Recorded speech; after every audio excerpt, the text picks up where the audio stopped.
L'histoire que vous allez découvrir aujourd'hui est celle d'un homme ambitieux, avec un désir commun à beaucoup de monde, avoir la plus belle demeure qui soit. C'est cet homme, Nicolas Fouquet, qui décida en 1656 de s'entourer des plus grands artistes de son temps pour bâtir le château juste derrière moi, Vaux-le-Vicomte.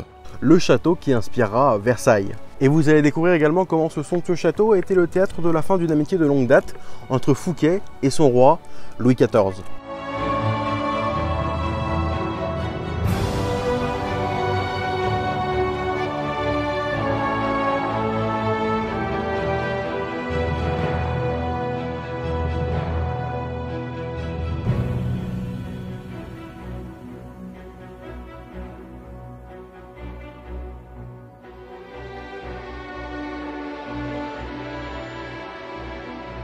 Né à Paris en 1615, second fils d'une longue fratrie, il s'illustre lors de la Fronde. C'est en effet durant cette période de troubles politiques, provoquée par la méfiance grandissante du Parlement face à l'autoritarisme montant de la monarchie française, qui commence depuis Henri IV, que la France va plonger dans une période trouble de 1648 à 1653. Cette crise intervient alors que le jeune roi Louis XIV n'est qu'un enfant.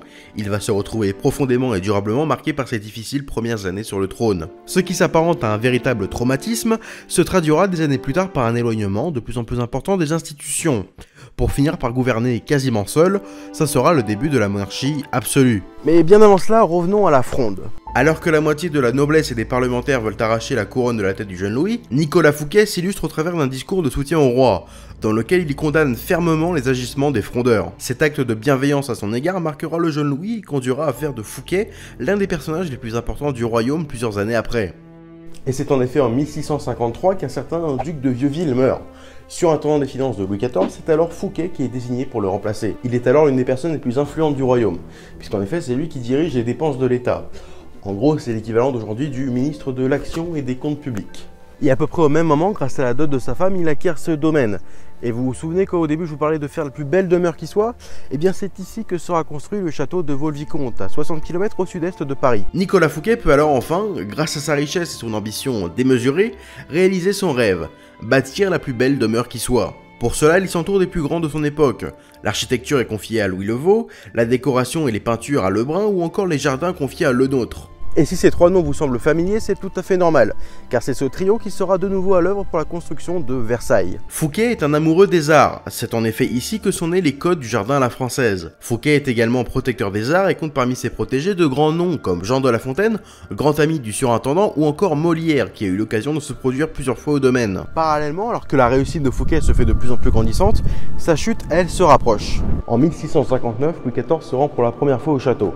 Et il est alors subjugué par ce qu'il découvre. Tout ce luxe, ces peintures, ces sculptures, ce parc de 500 hectares, dont 33 hectares de jardin à la française, bref, une demeure digne d'un roi.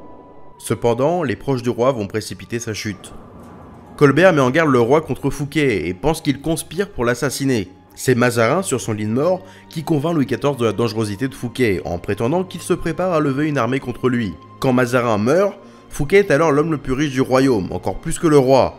Louis XIV se rend alors compte que Fouquet a désormais les capacités, s'il le désire, de le renverser. Pourtant, Fouquet lui ne pense pas à mal, il est même très attaché à son monarque. Et c'est à ce moment-là qu'un mythe va naître. Ce serait lors d'une fête somptueuse donnée à Vaux-le-Vicomte en août 1661 que le roi aurait pris la décision d'éliminer Fouquet. En effet, ce soir-là, c'est magique. C'est une soirée grandiose que propose Fouquet avec de nombreux invités, dont Louis XIV, des spectacles avec des pièces de théâtre de Molière, des feux d'artifice. Bref, certains diront que ce soir-là, c'était Fouquet le roi. Ce serait alors lors de cette soirée que le roi, fou de jalousie, aurait décidé de l'arrestation de Fouquet. Or, on sait que de l'aveu même de Louis XIV, le destin de Fouquet était déjà scellé depuis le mois de mai de la même année.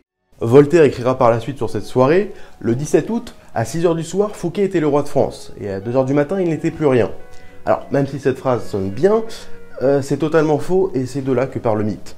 Le 5 septembre 1661, 3 semaines après la fête donnée par Fouquet à Vaux-le-Vicomte, alors que toute la cour se trouve à Nantes, le roi ordonne l'arrestation de Fouquet par D'Artagnan. L'homme se retrouve alors emprisonné. Ses propriétés sont scellées et sa famille exilée. On l'accuse de péculat, soit de détournement de fonds publics, et de crime de lèse-majesté pour avoir comploté contre le roi. Malgré le soutien de bon nombre de ses amis, dont La Fontaine qui écrira pour le défendre, il est finalement condamné à l'exil, mais le roi interviendra dans le jugement pour finalement le condamner à la prison à vie.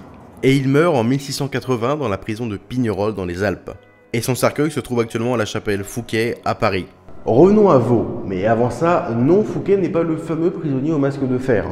J'en parle déjà dans une précédente vidéo et effectivement il se pourrait que les deux hommes se soient croisés à la prison de Pignerol, d'où la confusion. Contrairement à ce que l'on pourrait penser en voyant un château, il n'est pas fini. Et pour vous montrer ça, on retourne au portail du château. Comme on peut le voir, ces statues ne sont pas totalement taillées.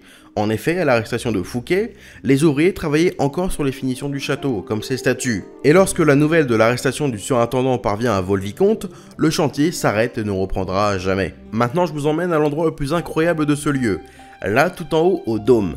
C'est une charpente titanesque qui maintient ce dôme sur lequel je me trouve pour vous parler de l'après Fouquet. Lorsque le château est finalement rendu à la femme de Fouquet, il est quasi intégralement vidé de ses meubles.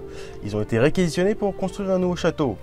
Versailles. Il sera par la suite vendu et passera de famille en famille par le biais de succession, puis tombera peu à peu dans l'abandon. Jusqu'au rachat par Alfred Sommier en 1875 du domaine, c'est à partir de là que le château va enfin retrouver sa beauté d'antan. Le château est aujourd'hui la propriété de la famille de Vaugué, qui décida de l'ouvrir au public dans les années 60. Et c'est d'ici que l'on peut contempler 3 siècles d'histoire, mais également pouvoir contempler les tout premiers jardins à la française. Et en bref, la plus belle demeure qui soit.